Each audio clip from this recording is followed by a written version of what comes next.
Welcome to the Good Old Gamers Podcast. I'm Lyle McClendon, and I'm here with Josh Duncan. Hey, how's it going? And the lovely Brandon Gentry. Fuck off. Fuck you, too. Please. Why the silence, fellas? Waiting for some action. Shit. I'm ready for love. So how are y'all doing this evening? Excellent. Good. Thirsty, Good. apparently. Everybody thirsty? Yeah. Huh? Tonight we're sponsored by Coconut Rum and Surge. Terrible combination. We hope everybody's doing well. We're going to get started off tonight with some random news facts for everybody. You want to kick us off with something, Josh? Yeah, sure. Let's see. What I know about anyway, you have got something here about The Witcher 3. You had 200 plus hours. They have announced that The Witcher 3, if you were to go through the game completely and do everything, 200 plus hours. 200 plus hours. The ramblings I'm hearing. I saw that E3 demo that they had last year, and it looks amazing. Looks really good. I do not have that kind of time anymore. Yeah, man, it's so not hard. I tried doing that with Dragon's Age.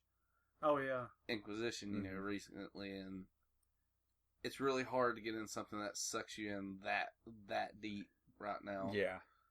Have you played any of the Witcher games, Brandon? I know that's I own PC. Them. Yeah, I own them, but I've never got around to playing them. I have a massive fucking Steam library, and I'm just slowly slogging through them. I buy games faster than I play through them. Yeah. Yeah, we talked about that a little last time. They always have those specials and deals on there where you can just rack shit up The really winter sale, quickly. and like fall sale, summer sale, man, you can get top name games for dirt cheap. Not to mention all the flash sales they have, Yeah. like hey, for the next hour, this game's 99 cents. Right. And Well, there you have that. If you have enough time to waste, don't have like a fucking social life or a job, any of that, by all means. I'm Witcher sure 3 you could play through the game quicker than that. But Yeah, if you want to do everything in the game, I'll pick it up, expect I'm to sure. not have but- a life. Yeah. I know with like Fallout, like I probably pumped a good 300 hours into several characters. Skyrim too. You know. Skyrim I logged quite a many hours on as well. I logged about 2 hours in Skyrim, and I was like, I'd rather play Morrowind. I was fixing to say I still like Morrowind better. Yeah. Just for fun It purposes. was- I do like the detail and the exploration and the sheer scope of Skyrim. Skyrim was better than Oblivion. I'll give it that. Yeah. I couldn't play Oblivion long. I mean, you start off the game, and it's like, hey, you're the fucking hero of everything. You're going to save the world. I'm like, that's not really what you do in Elder Scrolls. I mean, you do, but that's not how they set you up at the start. Yeah.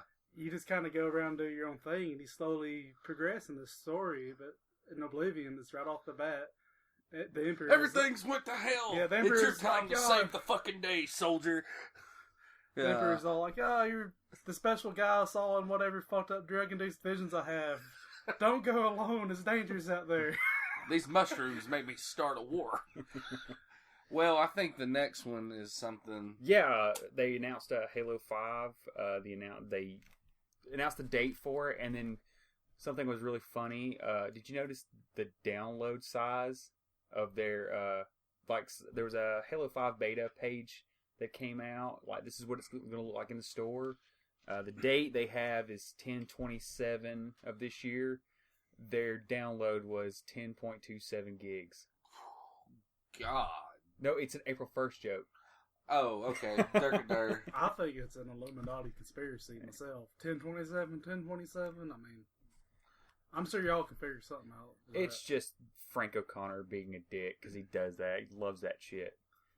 Then they also announced Halo Online, which is Russian only, ain't it? Yeah, it is. It's Russian Which only. means it's gonna be hacked to shit and back. Well, you know, you People be can wearing blue jeans on that game. you can proxy it, and it's free to play. Yeah. So in other words, it's pay to win. You know, pay for the good weapons and Microsoft's not said anything about what they're going to do as far as like they're going to release it in any other territories or what the full price of everything's going to be. But they do have it's free to play, and it's just not for us. It's not for the US. It works better. It's like the Call of Duty online they have in China. It's basically pay this amount of money and get weapons and skins and all that crazy shit. Like kind of like Guns. I don't know if you've seen that game. The original Guns was pretty fun, but they got so heavy with the pay to win element of it, you just couldn't play competitively in that game. It was fun for quick session here and there. Yeah. But there would always be some asshole with the most expensive gun in the game, and they were just ripping everyone's asshole out.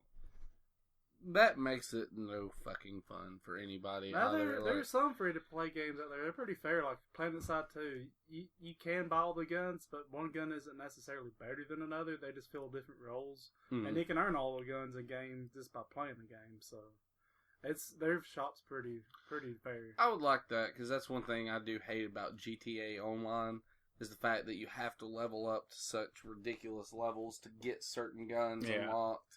And I'm just like, man, fuck that. I already buy a shark card from y'all for like $30. Whichever card it is like 30. I caved in, and which I'm gonna get on the DLC rant later, but I caved in and bought that card for in-game money. And I'm like, the way I say it, if you buy that kind of shit, you should be able to access whatever you want. Well, now that they've got heists in there, it makes it quicker to level up. Yeah, and you get can money. You can hit heists at level 12. I have yet to complete one heist yet. That shit is hard. I kept getting killed and ruining it for everybody else or not, and finally they're just like, "Fuck this guy," and left me in the lobby. Is that players versus players or players versus like the? It's a scenario. It's a scenario. Yeah, it's a scenario kind of like based. Yeah. Okay. Which I was going to tell you, they did announce too. GTA 5 for PCs comes out it's in next month. A couple weeks. Yeah, that's great. This might not be. Oh, go ahead. I'm sorry. So I don't know if I'm gonna buy that. Mainly because if I want my GTA Online fix, I play All Points Bulletin. Yeah. But they do seem to be kind of different ends of the spectrum. Where is GTA, you have like the exploration and this open world bullshit.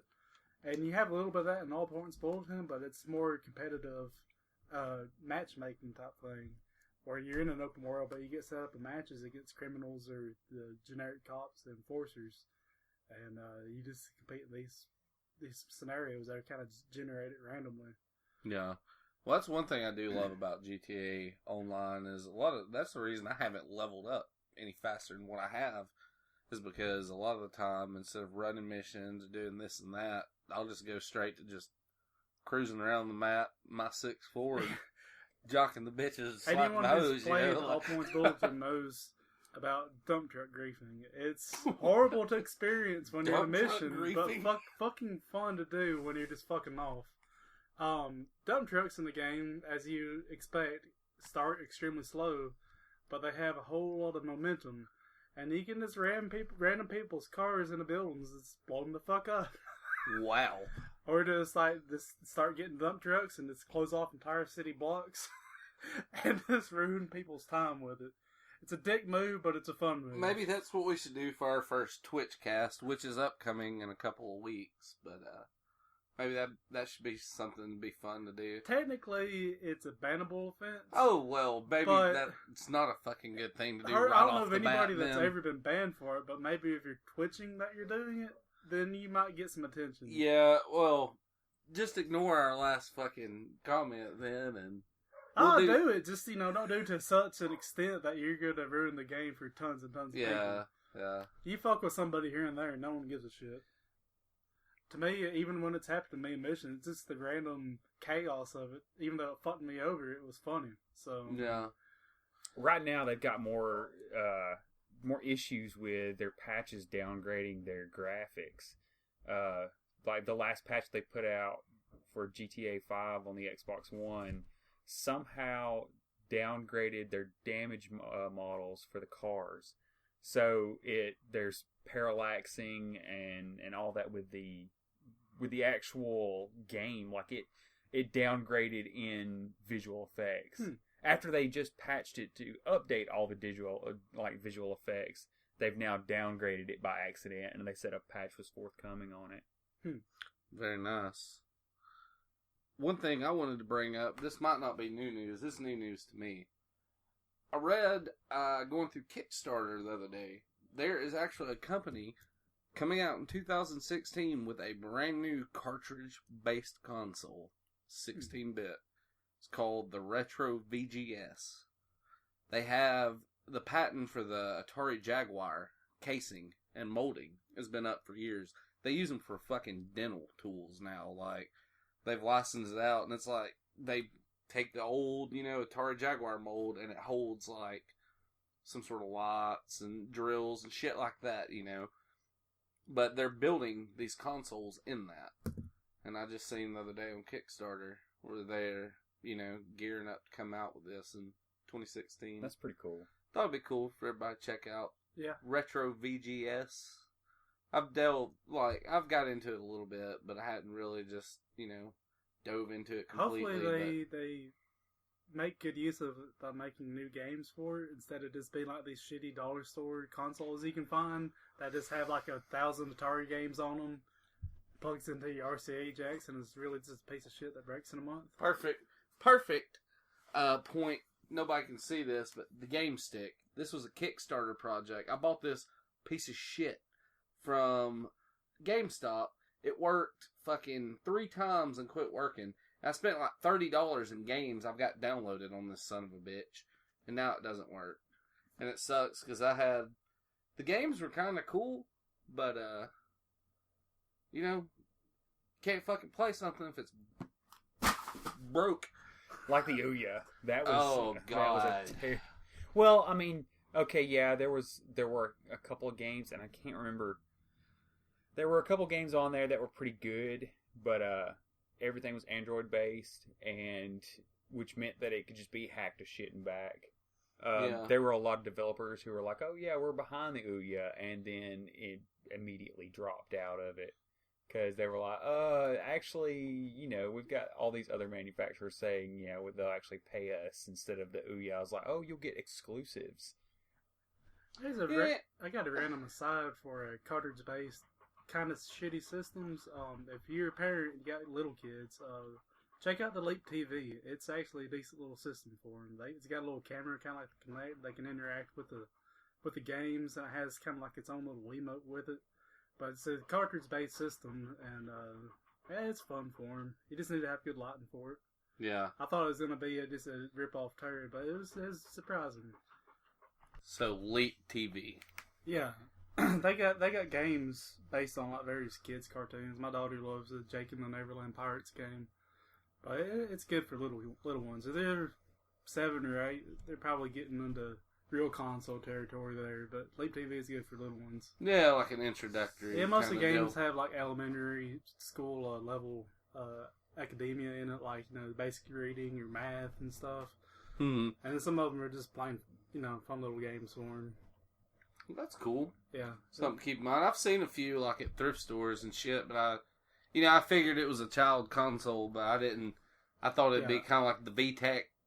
I mean, not all VTech shit, but you know what I mean, like the learning computers. You remember we didn't have, and we had learning computers, but we had our training wheels were all those fucking shitty Tiger games. Yeah. Like, remember the R-Zone?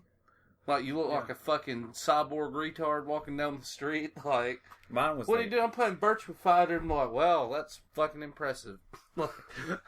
You look like an asshole. Played Oregon Trail on the Apple II. Oh, I love Oregon Trail. Yeah. You died of dysentery. And you find out what dysentery actually is, and you're like, God damn, I hope I never die of fucking dysentery. Nobody likes to shit themselves to death. That was like the leading cause of death in the Civil War, I believe, is dysentery. People just shit themselves to death more than they killed each other. Do you think the Civil War would have been as bad if they had like fucking hand sanitizer back then? Probably been a lot better. Some basic antibiotics. Yeah, penicillin. Out with all. We're getting into history. That's Yeah. another podcast. That's Good Old History Report. It's coming soon. Stay tuned if you're into that sort of shit. Aliens did it, according to the History Channel. Well, we're going to get into some of the meat of our episode because I have a feeling this is going to be a broad-ass topic. A lot of games to cover, a lot of shit to talk about. We're going to start off with a genre-based episode tonight. Yeah. So We're going to be doing adventure games. yeah, action-adventure over every platform you can think of. So What was your fondest memories of adventure games? see, man, it starts. I mean, gotta go back to fucking Nintendo as always. Any side-scrolling game I could always get into. Any one of my favorites, which is going to be one of the first topics for my hidden gem, Boss Project Doom for NES. Great fucking game. Combines so many elements. Like, for the most part, it's a side-scrolling Ninja Gaiden rip, Okay. pretty much. Like, you know, one slash kills your enemies, collect coins. But it's also got driving segments in it that are like Spy Hunter. And they're actual boss battles. It's kind of like a driver slash vertical shooter. Almost. Like, and it combines all those. Great game. That was one of my first ones that I was really excited about. Zelda games, of course. Yeah, Zelda's the always Zelda going to be series. the big... Adventure is such a broad term because, like, Yeah. there's so many games that fall in that category. See, when I think adventure games, I instantly think the point-and-click adventures for the LucasArts film or Well, LucasArts games. Okay. Yeah, see, I'm not super schooled on the old PC point-and-click games. I got a few, like, I got Dark Seed and King's Quest V. Maniac Mansion Oh God, damn! It's such a is good game. one of the best point-and-click games ever. Full Throttle is another really good one. Never played it. My experience is pretty much limited to Myst in that category. Yeah. Myst and Riven. Yeah, Myst was great. Yeah. Yeah, it was actually I had the Seventh Guest back in the day on PC. Do you remember that? Like which I what did guess they it's more. I guess would be like a puzzle. It's kind of like Myst, but you're in a haunted mansion and you have to solve all kinds of different puzzles.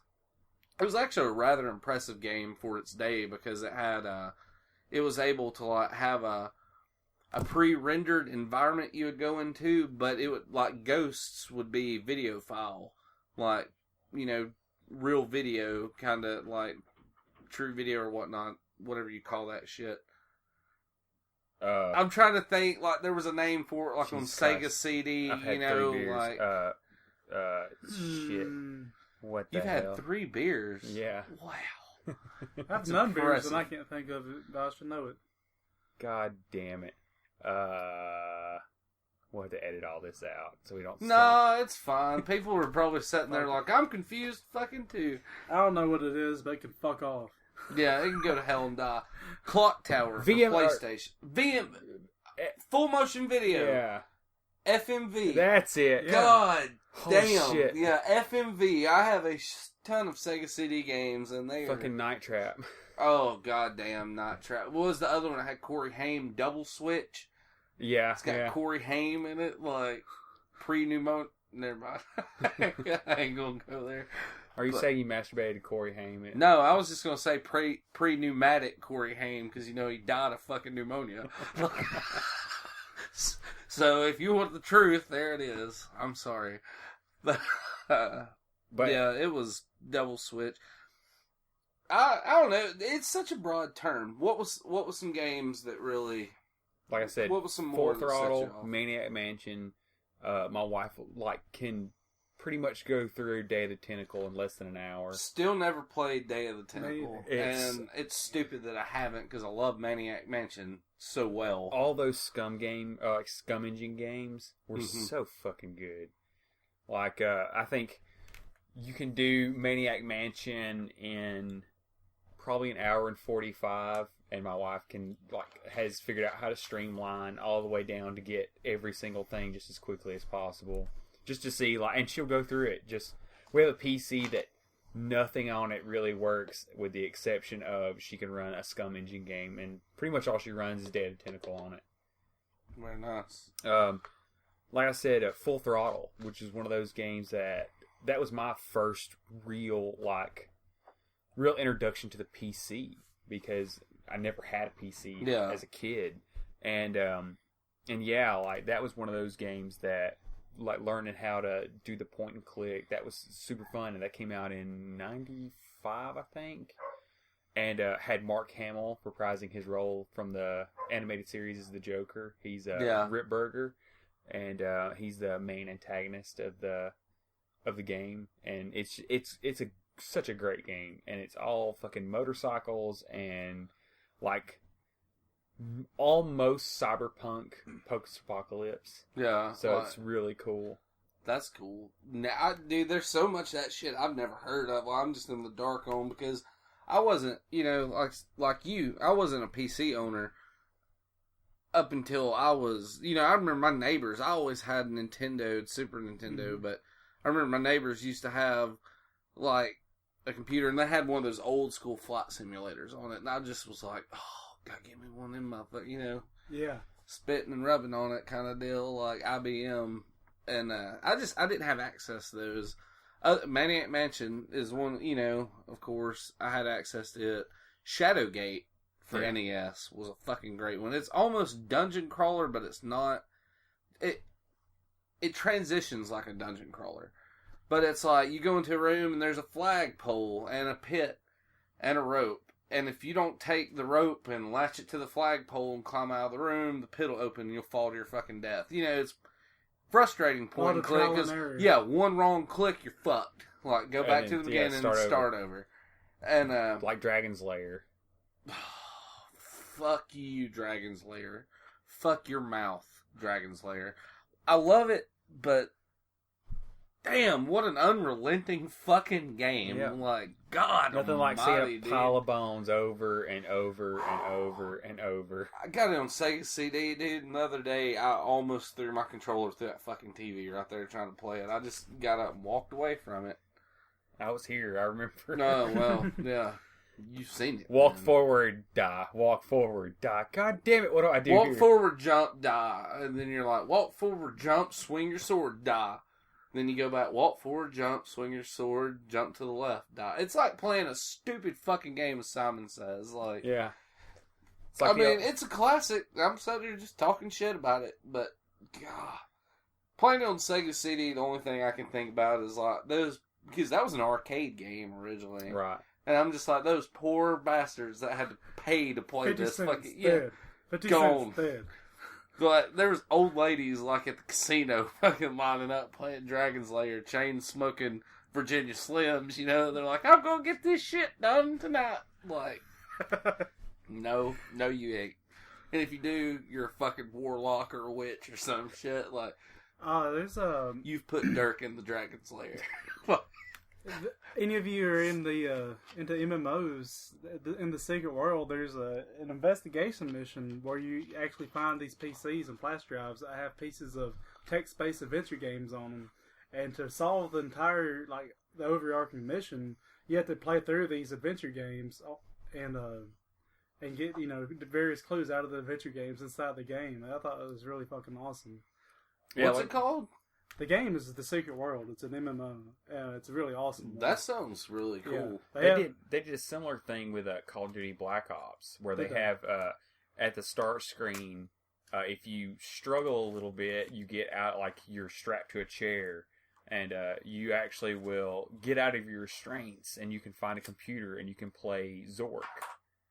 So, like, you can go through and you can play the full game of Zork, and it's pretty cool. That's kind of like, I ain't gonna...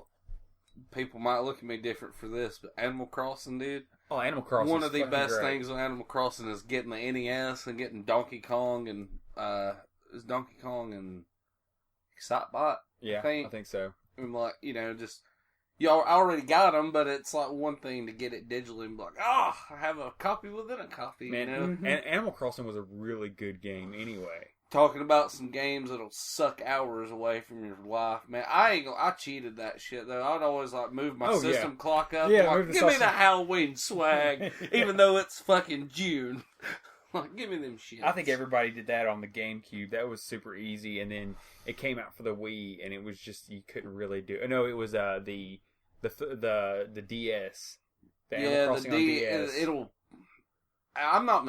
I haven't played the DS one. I think it's Wild Worlds, the DS one. Yeah. Could be wrong. No, I think that's it. It's either Wild World or City Folk. Some viewer out there will correct my stupid ass on that, or listener, viewer, whatever. But, motherfucking KK Slider. Fuck that dog. Yeah, what was Tom Nook? I still owe that motherfucker so much money for my house on there. Like, I'm gonna make Tom. Fuck you, Tom Nook. Back to point and click games. I want to point out the first actual just super big point and click game that I got into hardcore, Clock Tower on PlayStation. Yeah. The original. The remake of the Super Famicom version, but that game caused me to have panic attacks almost because the scissor man will bust in. Yeah. And a normal video game, something busts in, you're just like, if it busts in to the left, you're like, hold right and run the fuck away from it. Not the case here. Scroll right using the PlayStation analog stick and click it. Like, good fucking luck's all I can say. Yeah. Still never beat that game. Secret of Monkey Island. They never played it. Seen it countless times. Know about it, but they remastered it for Xbox. That was a Lucasfilm game, wasn't it? LucasArts. LucasArts. Yeah, excuse me. Yeah. That was in the as far as they have references to their other games, Loom and the Dig inside their game. You come Threepwood, who is the main character, will come up to a pirate in a bar. What's the dude with the ponytail, right? Yeah. Okay. And he comes up to a guy in a bar, and the guy's got a button on it that says, "Ask me about Loom." And you ask him about Loom, and I can't remember exactly what he says, but it's like just, here, ask me about all these other games that, you can buy. Such perfect marketing, man. Yeah. It's like... And then going back and just seeing the remaster where they went from, they did pretty much an HD remix of it. And that game looks so good. Like, you go back to your classics and you're like, ooh, that's a little rough. Yeah. And you go back and you go switch, and you can do it on the fly. So you just immediately go to the new graphics and it looks amazing. I've seen a little bit of the demo footage of it. I know the PS4 is getting Day of the Tentacle and Grim Fandango. I have played Grim Fandango. And yeah, like, we're seriously debating on buying a PlayStation 4 just for those games. Since we're talking about that, I'm thinking about going... I'm talking it over with my wife friend and seeing what she thinks about it. Just since we're on the subject PS4, have you seen, this goes with the news as well, have you seen the fucking Batman edition PS4 they're coming out with? No, I haven't seen it yet. Oh my god, it's beautiful. It's the Arkham Knight Yeah. edition. It's like gunmetal gray and silver, and the top of it's just got where the line is at the top of the PS4. It's just Batman silhouette. Fucking That's cool. amazing looking. They're going to be $450 though. Like, Well, it launches with you get Arkham Knight with it as well, and all the DLC right off the bat. So that's a plus. DLC, that rant's coming. Where I'm just holding back for it.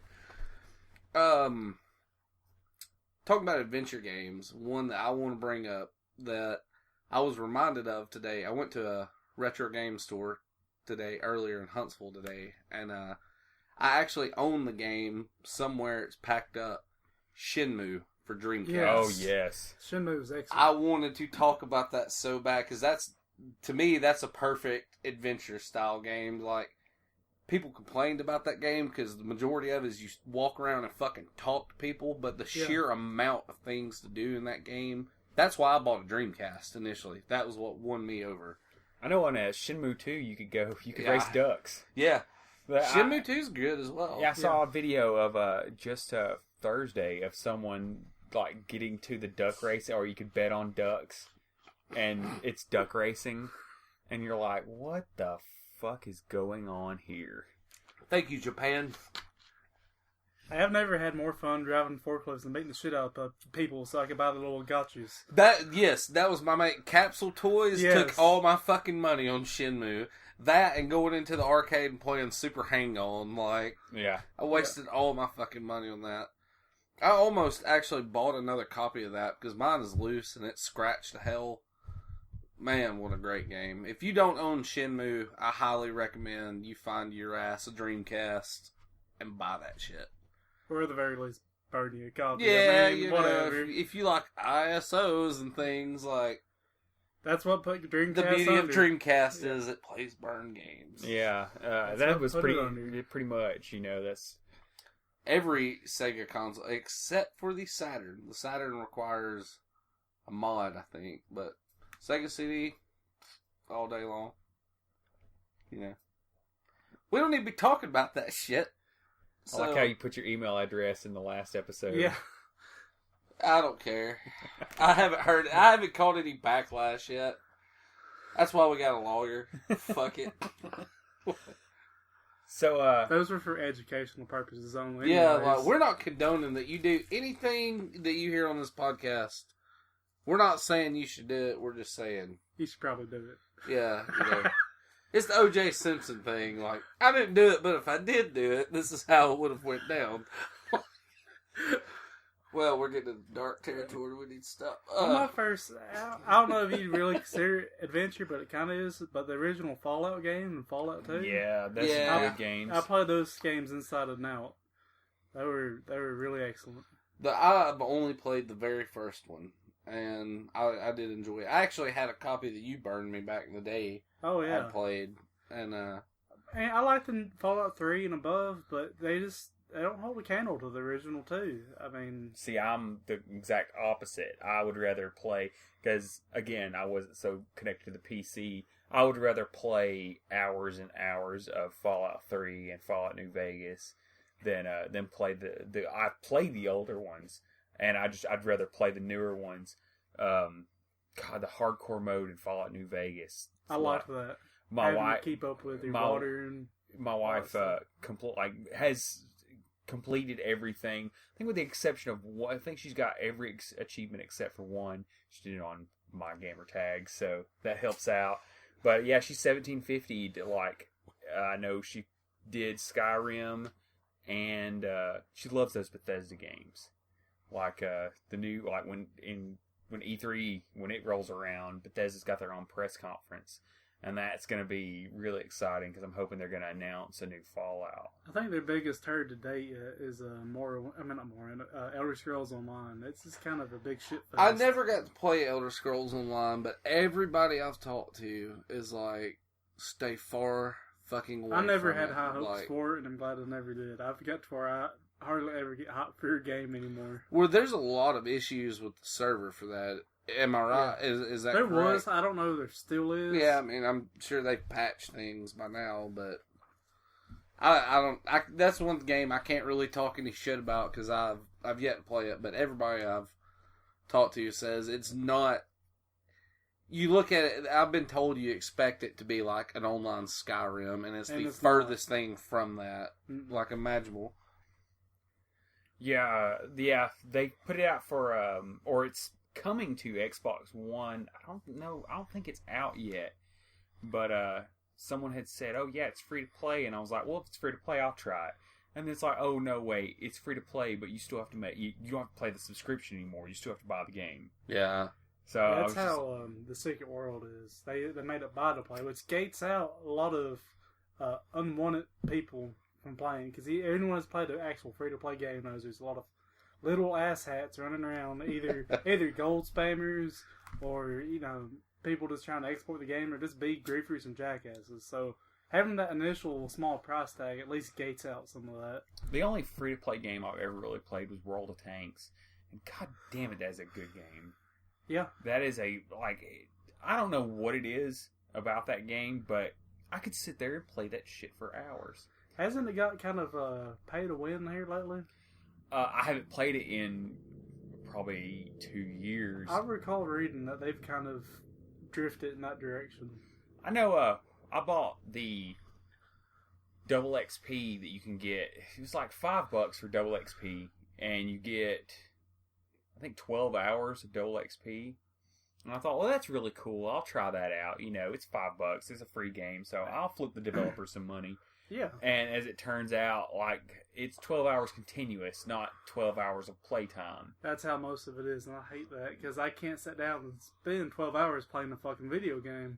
Gotham City Imposters is a really good game. I got that game. And if you buy the double XP, it only counts for the time you play. Mm-hmm. So I think I still have like 12 minutes of double XP left on an hour thing that I paid $2.50 for. That's right. That game went free to play, didn't it? Yeah. I bought it when it released. Yeah, I had bought it when it released too. Had a lot of fun with it. It was so original as far as like it's the same gameplay, but just the crazy weapons, the fucking boxing glove weapon, and it was. I thought it was great. I ended up getting like one of the hardest achievements in the game I got by accident, which is get 10 kills in I think like 15 seconds, and I happened to be standing in a hallway when an entire team spawned down the other side of it. So it basically spawn trapped them. So they all spawned like 3 times in a row in one area. And I was just there with an assault rifle and just mowed them all down. It was fucking great.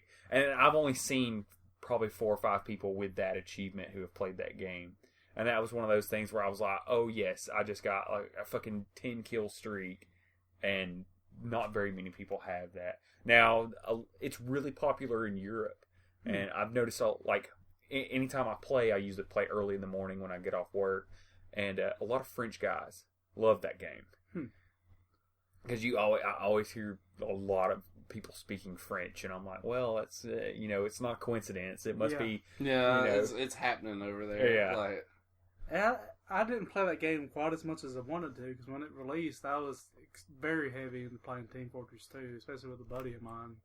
You know, we'd always team up on servers as medic heavy combo and just fucking lay waste to everybody. We'd always be number 1 MVP and shit. It was awesome. I'm out of the loop on all that shit so much. Like, I need to get on the Steam kick so bad. Just getting a computer that's compatible with it. This is my deal. We can't all have overclocked PCs like somebody. Well, I mean, that's why he's part of the master race, you know? Like, we're fucking... I'm so sad, though. You mentioned overclocking. You know, I've been an AMD processor boy all my life. And yeah, you always have had AMD as long as I can remember. My next rig I build is probably going to be Intel, because AMD's just shit the bed with their stuff. I mean...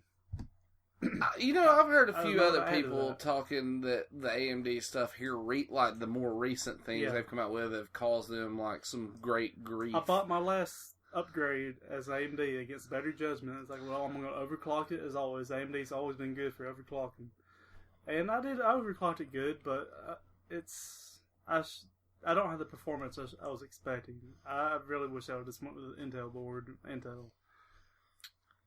Sometimes you don't achieve the performance you're looking for. So sink another $500 into it. Yeah. And that's why I don't play PC games. I still want a PC though. I want one. Don't think I don't. Yeah. But I just... You can just go buy the Alienware console they got at Wally World for $550. Yeah, I was actually thinking about that, getting that I'd have that to Steam investigate machine. that a little more. I'm not too keen. Like, my deal with Alienware, I've always had problems with Dell computers, and now that Dell makes Alienware, I'm just like, I'm not paying $1,400 for a fucking Dell laptop. Yeah, they're overpriced Dells pretty much. Razer, those Razer PCs are really cool. Like the Blade laptop, like gaming laptop. Those things are really like super fast, and but fucking $4,000. Yeah. You know? I personally would never buy a gaming laptop. Period. I mean, for gaming, you want a desktop pretty much, unless you're just always traveling or something. That's the only way you get to do it. I would invest in the desktop. So back to our adventure games. Yeah, I'm looking at this list here. How about some Metal Gear, y'all? How about Metal Gear? What you feel about Metal Gear? Metal Gear 2, the one where he's in the jungle, was really weird, but it had an awesome sound. Like, or was that 3? You talking about Metal Gear Solid? Yeah. Metal Gear Solid? Yeah, that's 3, Snake Eater. Yeah. It's the one that takes place in the 60s, like in Cold War. Yeah, and they had that weird song about you don't have to eat the tree frog. Yeah. Yeah, that's about all I it's know very about Metal James Gear. Bondish when you boot that game up, because it's Snake Eater. Yeah. It's fucking My, death. my experience with it has been very limited. I played the NES one, Mm-hmm. and then I played, I guess, Metal Gear Solid was on PlayStation. Yeah. I played that. Then I played the really shitty card game on PSP. Metal Gear Acid. Yeah. I heard Acid 2 is actually way better. Like, it's full of fucking psychedelic colors and crazy shit. But yeah, it's a fucking card game. And I like card games, but I couldn't get into that. Metal Gear Peace Walker on PSP is a good one. It's a companion piece to Snake Eater, actually. Metal Gear Solid and Metal Gear Solid 2 Sons of Liberty are still just two of my favorite games. Metal Gear Solid was one of those first games that just had me hooked. You know, I mean, I've been hooked to games before, but just one of the ones that just kept me, oh, shit, I gotta get out of school and go get to the Metal next Gear warehouse. Solid was like the one that had that weird fucking boss that would disable your controller. Yes, You had to change Psycho ports. Menace. Psycho Menace. Yeah. If you had any other Konami save data on your memory card, it would scan it. I had Castlevania Symphony of the Night at the time, and I had save data on my memory card. When it scanned, it's like, let me read your thoughts. It scans your memory card, and it would be like, I see you like Castlevania, don't you? And I'm just like, holy shit. Like, it knows. Then, like, the only way you figure out is Buddy tells you, like, yeah, man, just throw your controller in the second port and it can't read your mind. And I'm like, who fucking thinks of this shit? Like, there's a codec on the game where it's like, do you not have their codec? Maybe you should look on the CD case. And I'm like, spend this whole game walking around looking for a fucking CD case in the game. And it's on back of the actual PlayStation, like, CD case, the codecs. Like, I love on the a game outside screen. the box thinking like that in games. That's one of the things I like again about the Secret World is, you know, to complete missions, I've had to call European numbers and listen to recordings they had set up on voicemails there and get clues on how to complete missions in the game. So it's like an ARG. Yeah, it kind of is. It's extremely it's extremely into conspiracy theories and all that kind of shit. And it's another I Love Bees. Yeah, it's really excellent. That's cool. I'm gonna have to do a full review on it one day. I have Metal Gear Solid 4. It's a great game. It's a great game, but it's fucking impenetrable. Well, man, like, Hideo Kojima, that's one of his things, man. The lore and everything that goes with those games is so fucking thick and, like, steeped in, like, government cover-up and pretty much Illuminati. You know, they don't really outright say it's Illuminati, but their way of thinking is Sons of the Patriots. Yeah. Same thing. It's like 12 or 13 of the most powerful people that control history and everything that happens on Earth, kind of deal. It's fucking mind blowing. Like, you'd go crazy trying to figure out all that shit. I know the fight with Raiden and Vamp in Metal Gear Solid 4. Oh my god, man! And you know the PlayStation 4 was relatively new, and 3. Yeah, PlayStation 3, and yeah, that was a nutty. Yeah, that was a launch game for PS3. Yeah, there's still a lot of PS3 games that come out now that can't touch the fucking visuals in that game. You know, like, such a fucking beautiful game to look at, dude. Just, eye candy, man. Was it Metal Gear Solid 2 that you like? It started out as Snake, and then and you play as Raiden for the whole. Everybody's just like, what the fuck? There's that whole mission where Raiden's naked. And you have to, he just holds his balls in his hand, and you have to run the hard, and you can do like cartwheels and shit. Like, not something I wanted to see in a Metal Gear game, but I still liked it.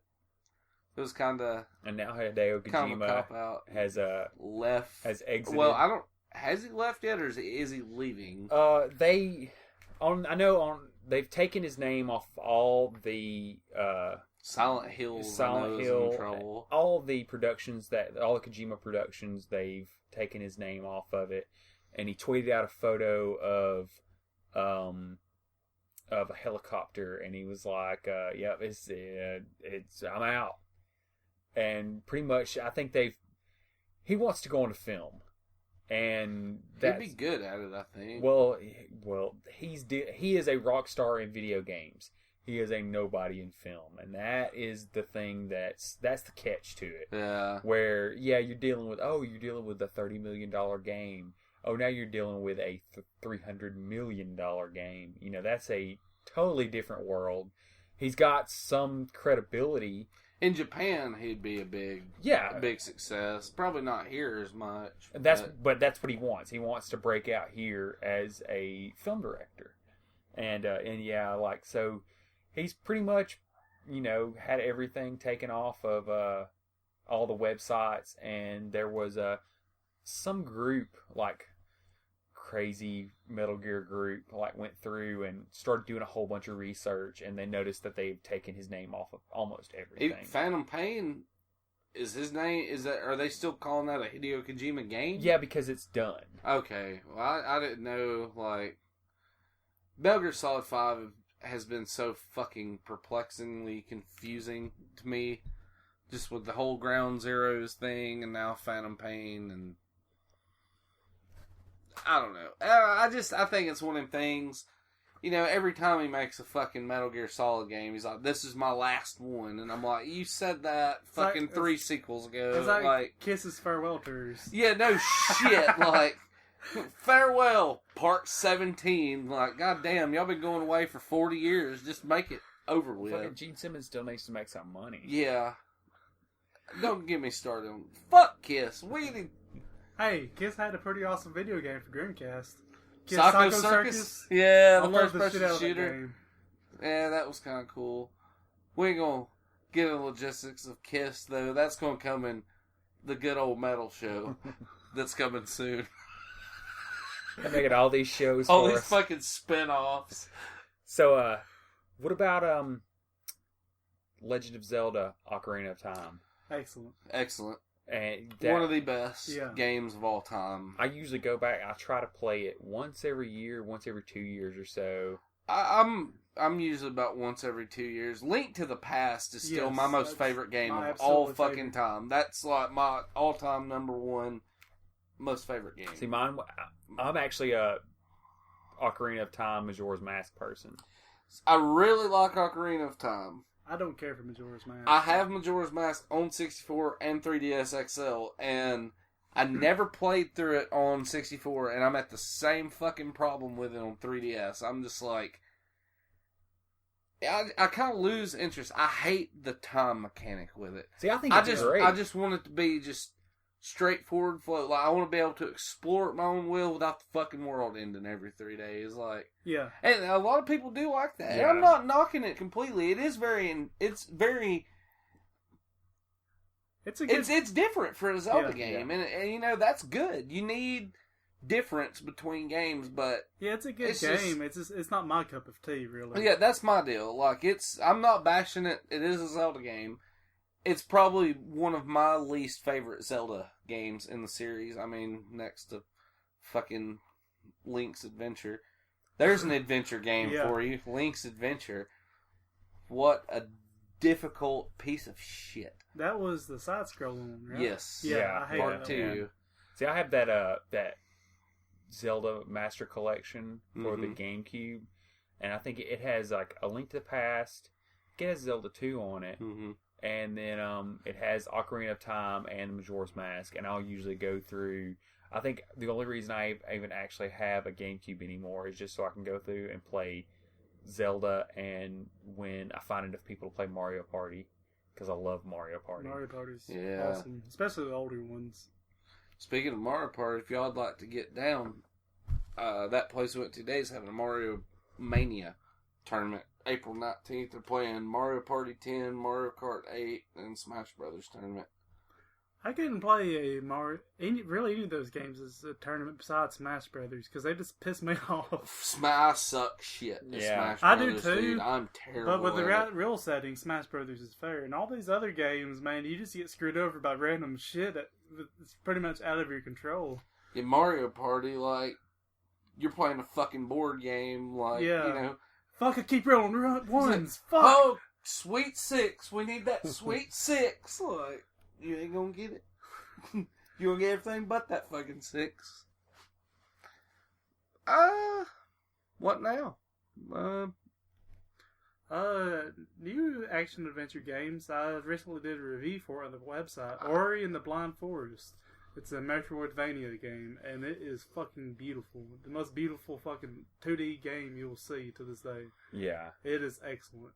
The gameplay's, it's good. It's not anything really new, but yeah, it's a perfect love letter to the Metroidvania games. It is absolutely gorgeous.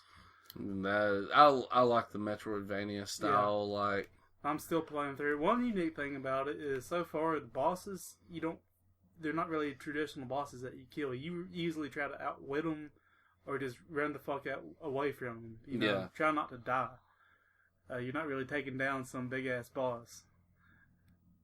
that sounds. I heard it's really sad at the beginning. Yeah. It's on Xbox One too, right? Yeah. It starts off with this big tree just going blah, blah, blah, but it's subtitling it. It's tree talk, I guess. Yeah. I don't know. But basically the character is part of this big spirit tree thing, and he flies off of it in the storm, and he lands in this big berry-like creature, takes it up as its kid and raises it, and over time, the forest that they live in starts dying off, and his mother. Spoiler alert, she dies. She just starves to death, basically. And he sets out to fix all of it, basically. Yeah. Yeah, I've heard it's a really good game. I'm gonna pick it up for Xbox One. Yeah, it's like $20. It's well worth the price tag. Nice. And like Brandon said, we do have a review for that over at the site. Yep. If you'd like to go check it out. GoodOldGamers.com. .com. Yep. So you got any other adventure games that you can think of? Yeah, I'm just set. I'm like, I got a list of shit, and I'm just working through this. I wanna try to stay in context of the kind of games we've been talking. Like, a lot of the ones I kind of lumped into like an adventure category are actually like beat 'em ups. What about the original adventure for Atari? For Atari. I've never actually played it. Robot Chicken has a great thing on there where they actually beat the game in about 4.5 or 5 minutes, where they show the entirety of the 2600 game like in an episode. Nice. And they go through, and the whole time you just hear behind adventure, adventure, and yeah, they totally just beat the game right there. Shows you how to do everything. Nice. And yeah, it's crazy. Haunted House for Atari 2600 was kind of like that. Like, you just pretty much crawl this haunted mansion and find items that help you progress, kind of deal. Pitfall, that's an adventure game. Pitfall. I was going to say Pitfall. It's kind of on the more platformy side, but it's. Oh, if you call that a platformer, that's the shittiest platforming ever. So you're just running across the sand. It's like, wait a minute, here's a big fucking hole. But yeah, there's a hole. Stand on these alligators' eyeballs for safety. Wait a minute, there's this giant hole, but yet there's a cave underneath it. How does that work? Yeah, like, why do the scorpions look like giant old men heads with little legs running around? Pitfall was good. Pitfall 2. The Lost Caverns, I think. It's on SNES? No, it's an Atari. What's the SNES one? Super Pitfall. Yeah, Super Pitfall. Piece of shit. Yeah, it's terrible. That game's like broken, I think. Yeah. Like, I don't even think it's... I could be wrong in this, but I don't think it's even like possible to beat that game. No, it is possible to beat it, but it's some crazy bullshit that you would never think of about having to go back to a random part of the level or something. There's some sort of kicker with that game. Yeah. I don't know what, but what about Pitfall the Mayan Adventure? Remember like Super and I'm thinking Sega, or SNES and Genesis. Yeah, okay, Sega yeah. CD had a cut version of it. I remember seeing the ad in Nintendo I Power don't know for if it. I played it. Terrible. It plays kind of like Aladdin on Genesis did, but it's not near as polished as it was. Well, if that makes sense. Atari wasn't doing that great at that time anyway. Well, I think the Pitfall the Mayan Adventure, I've actually got a copy of it over there. I think it's just straight Activision. Activision. Mm-hmm. Which is Activision even still around? Or they get? Yeah, they're around. Yeah. Activision. Damn, I'm an idiot. They're one of the biggest fucking Yeah. companies. Well, yeah. Never fucking mind me. Rum getting to you? Yeah, it's starting to kick. At 90 proof, son. I don't know, man. There's so many. Fuck, it's just hard. There's so many games in this genre you could consider. Out of this world for fucking SNES and Genesis. Never played it. And Maybe. it actually is another world on PC. Oh, yes. another Very world. fucking difficult game. Yeah, you run around, there's a worm on the ground, you step on it, and fucking die. Yeah, it'll stand up and have one fang, and it'll just like scratch your kneecap, and the dude just go.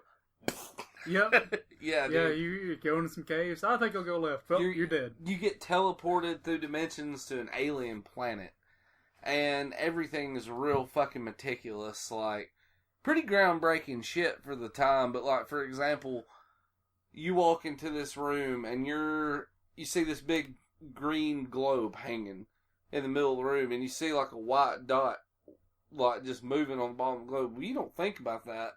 You go through the room, walk downstairs, and there's a fucking guard there, and he shoots you one time and kills you. You're supposed to go up there and shoot that green orb when the dot centers underneath it, because it's a reflection of the guy walking, and drop it on him and kill him. Yeah, the game was full of a lot of animation sequences. Yes. That happened after you did stuff. Yes, lots. Like, It's like kind of like playing through a cartoon almost. yeah. The Super Nintendo version and the Genesis one are lacking all the, like, video sequences. Well, the Super Nintendo, maybe the Genesis one too. I have the SNES version, but it kind of recreates the video, but not near as fluid or smooth as the PC version. Yeah. Would be kind of deal. It's a good one though. They actually had there was a sequel to it, kind of like it's an official sequel, but it wasn't developed by the same team that did Out of This World. It's called Heart of the Alien, I think. Out of This World 2. It's on Sega CD. It's pretty good.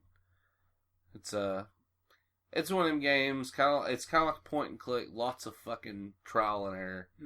Like lots. Yeah. What about would you consider Katamari an adventure game? Because that's a fucking adventure, I tell you. Yeah. Yeah. Adventure puzzler kind of. That's such a weird fucking game. It's like super weird. Let's just roll a bunch of shit Yeah. into a ball. Like, but it would fucking the first time you played it, you were like, "What the hell is this?" you start racking up them big point combos, and and you're you're like, like, "Fuck yeah, this is awesome." rolling up airplanes That and game- skyscrapers and shit." That game had completely exited my mind until like probably a few months ago. My daughter was watching Chowder, and there's an episode on Chowder where they do that, like some kind of glue or something ends up getting on the guy, and they just start rolling him a big ass ball, and it starts playing music kind of like in the game. I was like, holy shit! Oh, God, Wow. the music in that game was so fucking crazy. Like the intro sequence to that It's real game. wonky. Like, Yeah, it's like, whoa, Japan, like that's super weird. But fucking ducks come into the side of the screen and start quacking. It's the first time I saw it, I was like, yeah, I think I'm gonna like this game. And then, playing with the analog sticks was really weird on the PS2, and you're just like, okay, it takes a minute to figure out how to do it. But once you get the hang of it, yeah, you start out really small where you're fucking rolling up thimbles and pencils and shit. And then all of a sudden you're like, oh yeah, here's like a shit ton of skyscrapers I'm rolling up. Like, it was such a fucking weird game. it is really strange. I had the one for PSP. There's so many of them. There's like The first Katamari, one and second one. Damacy, and Yeah, the Katamari Damacy and Katamari Damacy 2 were the only two really good ones. the one I had was shit. I'm gonna have to look up Katamari. Shit, I don't know. I had the PSP version. I know that much. It was Katamari on PSP. Whatever the full actual title of that was, I'm not sure. And you have to like rescue your or was it rescue your father? Your no, dad. yeah, your dad gets pissed off and knocks all He's the king of the cosmos. knocks all the stars out of the sky, and you have to roll all these things up and throw them back into the sky. Like, who'd ever expected God to look like that? Yeah. You have a battery on your head, God. Like, all right, so we're winding down toward the latter part of the episode. We're going to introduce a segment. Not really sure of the title yet, but pretty much we're going to do a rant segment. What really chaps our ass. Something that all three of us find general disgust in and shit that we feel like we should address. And tonight's topic is one that affects just about every gamer for the current generation. DLC. Yep. Downloadable content. Pretty much, in my opinion, an excuse to just milk every fucking penny you have out of your wallet on top of buying the game already. there's a lot of things you can do to eliminate a lot of it, but yeah, a lot of it's 108 kilobyte unlock keys and shit that's already on the disc. Yeah. Certain things for DLC, I agree with, and I'm fine with. I'm cool. They come out 3 months later with a new quest for a game or something like that. Yeah, But don't launch with shit that should be on the game already. That's exactly how I feel about it. Like I said, I spent $30 for GTA 5 to buy a cash card, which I knew what I was spending, and it was sheer fucking laziness. I didn't feel like making that much money, playing through all the missions, shit. I just wanted the money to buy the ammo. That's fine. And the thing with DLC, you don't have to buy it. It's optional. But it pisses, like you said, that's what pisses me off, like a fighting game, Mortal Kombat X, for example. They've already got the fucking DLC in the can before the game's even out. Mm-hmm. And you're essentially just buying 4 or however many extra characters. That's stupid. Why not put them on the fucking game to begin with? You're already paying $60 for the game. You've paid X amount for the console or platform you're playing on. You're paying for your internet service. If you're playing on the PS4 or Xbox, you're paying for Live or PS Network, So, shit. Give us a fucking break. Yeah. We broke as shit, man. The only thing that at least negates some of it is they can do season passes that are usually a little bit cheaper than actually, because they season passes cost just as much as the game. Well, a lot of times. Some do, some don't. Some are like if you buy instead of buying piecemeal, like buying the characters piecemeal, you save $5. It's still a travesty that you have to pay an extra fucking $15 for the season pass, but at least it's if you buy a season pass one shot up front, you get that. Yeah, that's one thing that PC games have for the most part steered clear of is this fucking year-round DLC. Like patches for most PC games, they release patches for free with new shit to give you more incentive to buy the game. Yeah. There are PC games that are guilty of it, but the majority of them are ports from consoles that port with the DLC. So that's where that comes from. It's just one of those things, like it's just that part of the market of video games, like that it's gonna be there. Yeah, it's no different than when we bought I mean, it's just an expansion pack. But if you're gonna shell out the kind of money, make it fucking worth your while. Like give you a whole new area to explore. Yeah, that's what most expansion packs were back in the day. They were almost a second game just tied into the first one. Well, you don't get just a bunch of random shit. Like, I could give a fuck less about 4 new vehicles and 2 new guns. Like, give me a fucking island to explore. That's what I wish they would do with GTA Online. Like, man, how cool would it be if they come up with a fucking island or something that you could access? Or fly to Liberty City. Yeah, man, something like that would be great. And I would be willing to throw down $40-$50 for something like that. Because essentially you're getting a whole new game. Mm-hmm. But, don't just don't fucking code 60 characters and then toward launch be like, well, we're going to hold 5 of them back and charge somebody $20 for these 5. Don't. And that's It's all fucking stupid. Skylanders and all that is. Anyways, it's physical DLC. It's the DLC you have to go to the store the and buy. amiibo shit. I was wanting to talk about that. I'm so lost on it. Well, I know it's like Skylanders, and you know, think about the fucking money you're adding up on this shit, man. Like just to play one game. You know, Yeah. you buy Skylanders. Skylanders, for example, was like what, $60, $70 Depends for on the what packs you starter. buy, but you get the starter pack with the portal and like 2 or 3 characters. It's usually about $70 when you get it at release. And then the figures are what, $10 a pop? $10 each, $15 if you want whatever this big special one that they have. Like last one was the Trap Masters. Before that was Giants. My stepson's big in this stuff. In fact, since this stuff's been around since he started gaming, he doesn't see any kind of a problem with this stuff. I've tried to explain it to him, but it's just this is how it always is for him. And I guess that's the way it is for a lot of younger gamers. Is games have always had DLC. You didn't just buy the whole game and that was it. Yeah.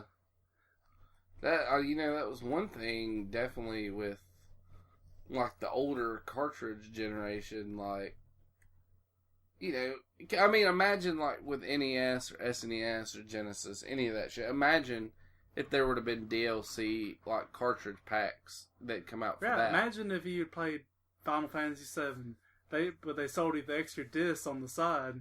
You just Yeah, need like disc you only one. buy like You better go to Walmart and buy this too, you stupid bitch. yeah, like Give us your money. suck the long dick of Squaresoft. DLC though, there's pros and cons to it, but for the most part, it chaps my ass. The Yeah. amiibo thing, I don't own a Wii U. I do own a 3DS, but I don't understand it. Like, one thing with it, okay, I had to kind of think about how to word this. One thing with it, if I'm playing a fucking video game, I don't want to have to reach away from my game to grab a toy or a statue or something Yeah. and slide it and trigger it. I don't want that. Like, maybe if I were playing like a fucking virtual reality game, something that would utilize it better, I guess. The problem You is know? you're nearly 30, That is true. and they're Like, marketing these that things is for to kids. It's But the sad thing is, there are some 30-year-old people that have never Oh, probably yeah. seen a vagina in their life out there hoarding these motherfucking things I will say, and ruining for it for Skylanders, kids. they at least built it into the lore of the game. Like when I played the first Skylanders with my stepson, because that's video games is a great way to bond with your kid, and they kind of explain it like these Skylanders exist outside of the world, but they're being pulled in through a portal, which is the little tray that you set them on. So I mean, to him, it was kind of cool interacting with the game. It's an itself. imaginative thing Yeah. for kids. Like, you're physically throwing your character on the screen. But Pretty they've much. done such bullshit with the game. Like they lock certain areas off of the game. You got to have certain Skylanders or certain elements to get in there. So you start off the game with 2 or 3 Skylanders. You ain't got all the elements. So now if you want to get to this area, you need to go to the store and buy this figure of a character that's already on the game disc just to be able to get to this other spot on the game for whatever reason. While it doesn't stop you from playing the game and beating it, you can't fully explore the game without spending money for shit that's already on the disc. And that's why I get pissed off about the kind of stuff, man. It's a marketing tool. It pisses me off, but at the same time, if I give him $20 or whatever, it's the difference between him spending it on Skylanders and then some bullshit toy. I mean, Yeah. he's getting fun. If he has to buy Skylanders or crack cocaine, you'd much rather like Exactly. the Skylanders. Yeah, I see. mean, It's a kid thing and, too. Like Josh said, I am almost 30. It is a kid thing. Yeah. But I got a friend that's our age as well that plays it. No, I just I'm mixed on it. I can't just. Skylanders was good to jump in with my stepson and play with him, just spend some time with him. But the Yeah. game itself's kind of it's a Spyro game. yeah. Yeah. Except I prefer the old Spyro games Yeah. a lot more. The overall point of that conversation was DLC kills. But hey, if you like You're DLC, play DLC Quest. It's a little indie game you can find on PC. And didn't they port it? Did they ever port it to a console? I don't think so. But yeah, it's a satire, the whole DLC thing. And you start with the game like only being able to move right. And you collect some money and you buy the DLC to move left. And then you need to jump. You can buy the DLC to jump.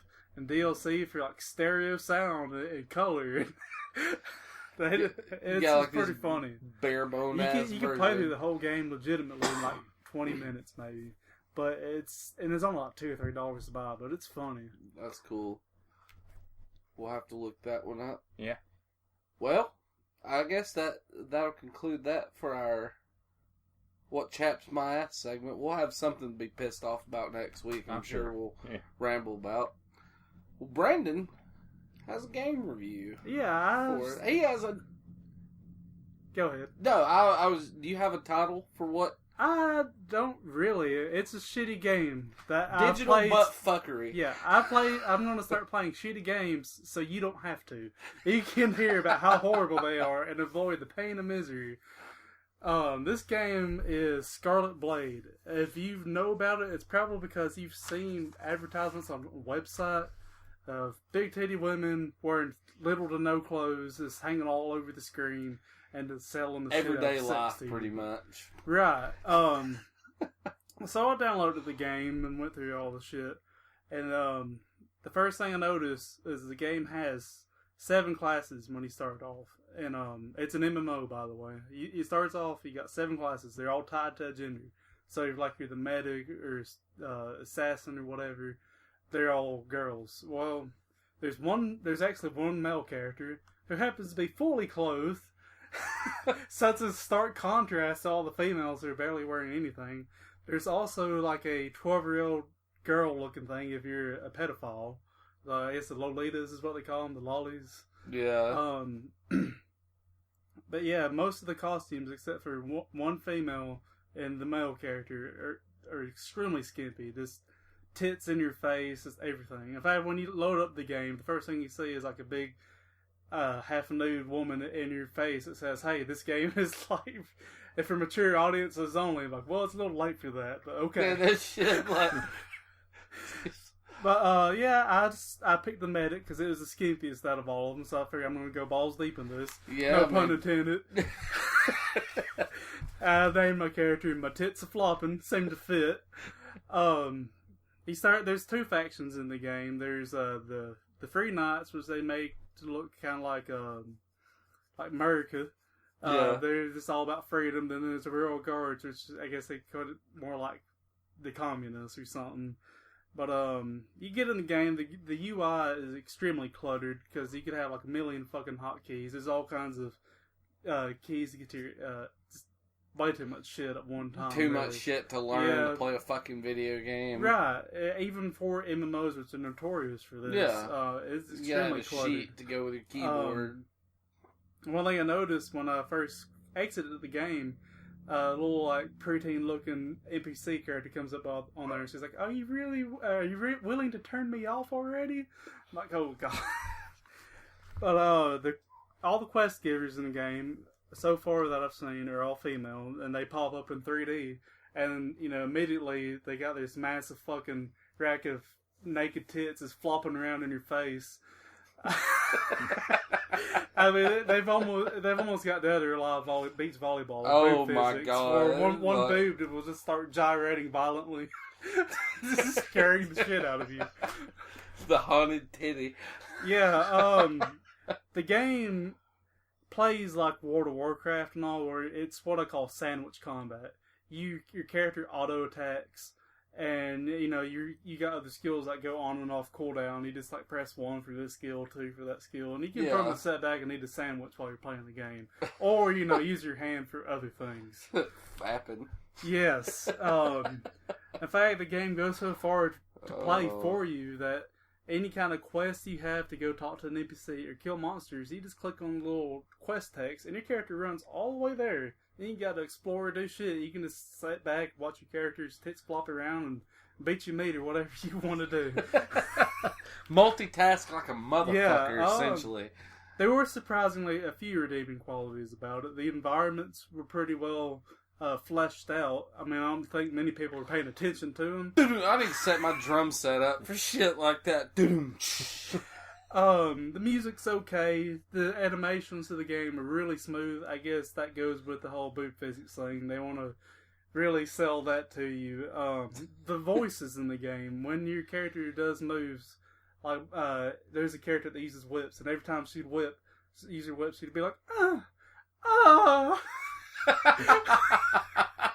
just moans and just sexual groans from every little action. For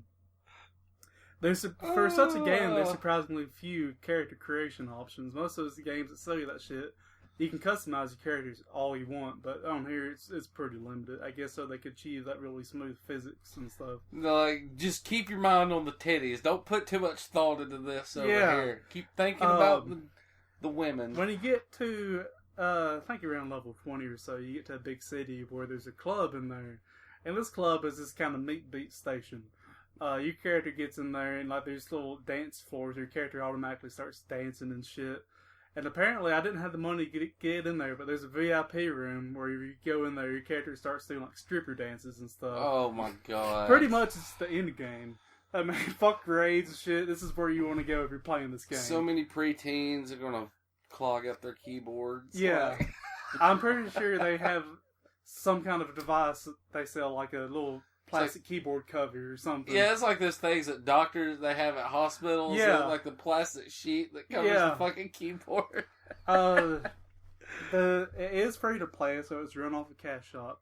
The cash shop is filled with two main things: skimpy clothing and pay to win stats. Some at DLC. Yep, there it is again. You know, I don't care about the clothing aspect. They can sell whatever cosmetic shit they want in the game. I don't give a fuck. But yeah, there's shit to pad your stats with, all kinds of awesome new pets and stuff. Overall, the game's a big giant fucking turd. If I was to rate it on a scale of 1 to 10, I'd go about -3. So that's an all-time low here at Good Old Gamers. I had to play this game while my kids were not around, and it ruined my my alone time that I could have without kids. It was very painful and miserable. Maybe if I was a 13-year-old boy, I would have loved it.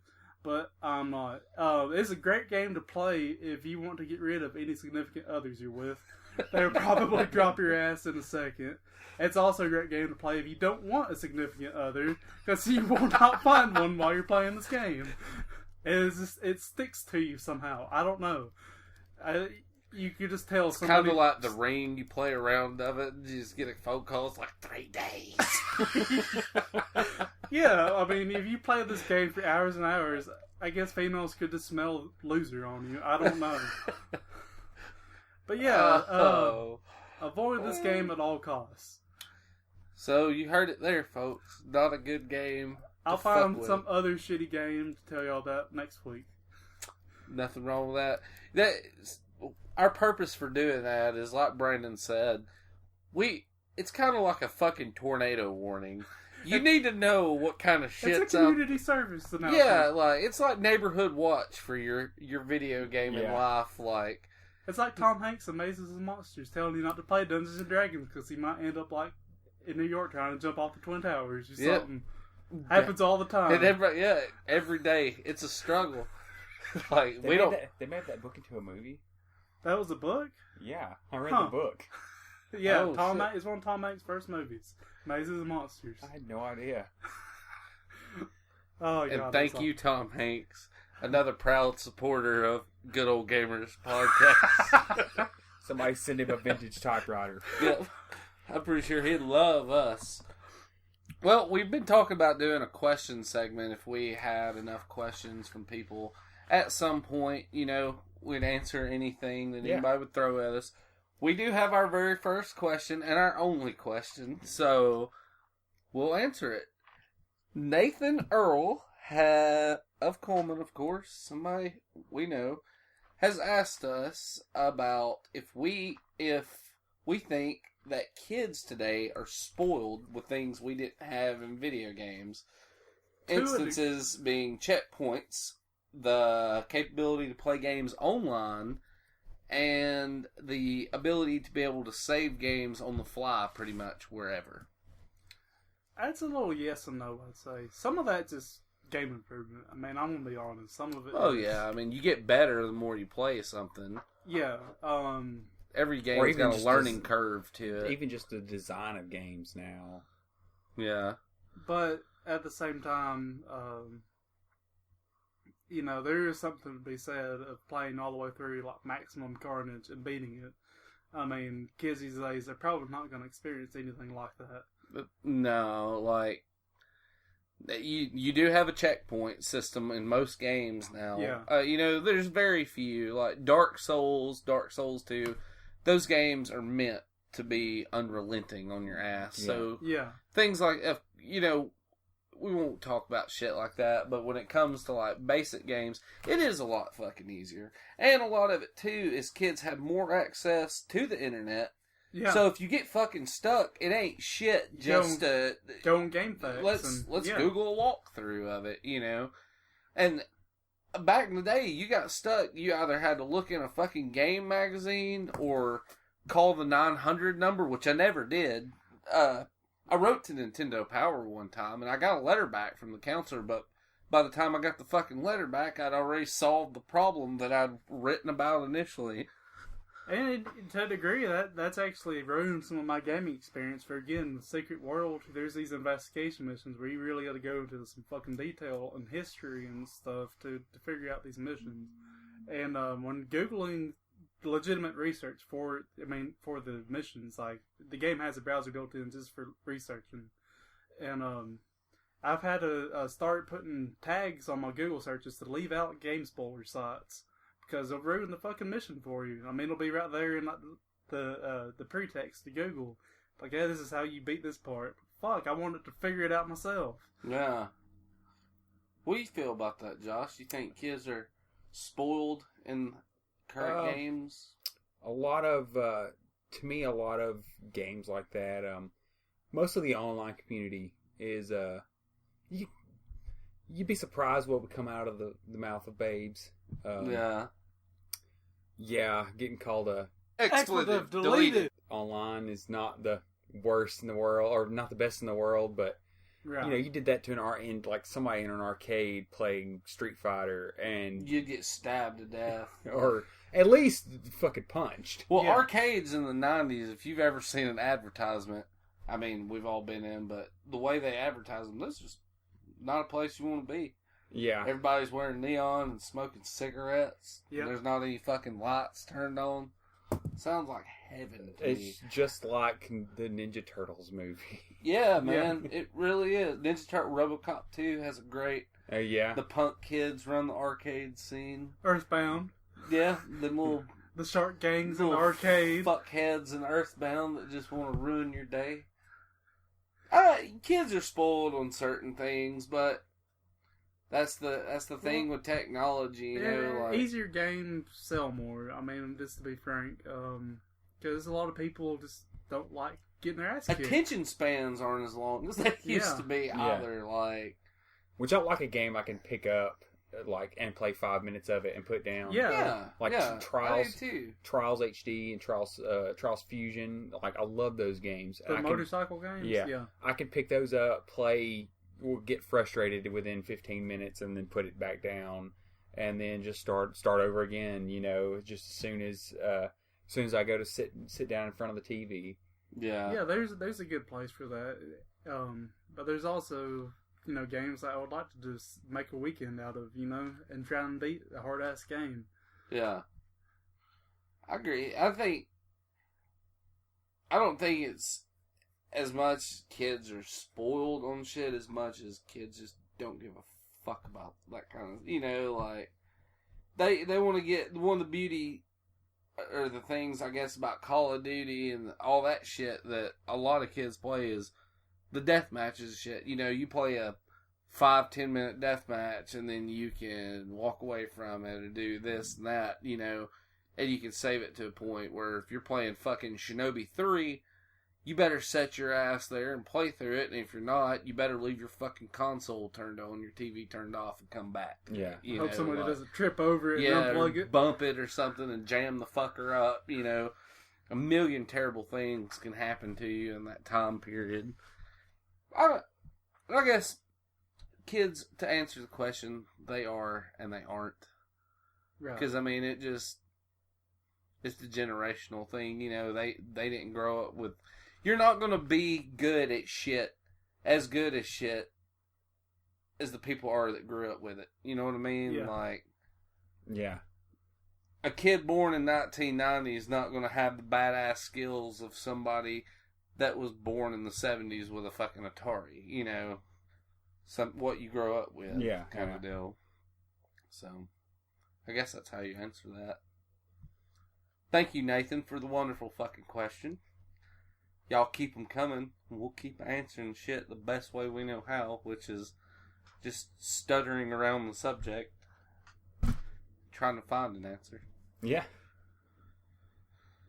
Well, we're about to the end of our podcast, I think, tonight. Yeah. We've covered quite a bit of ground and shit. Not bad for a third episode.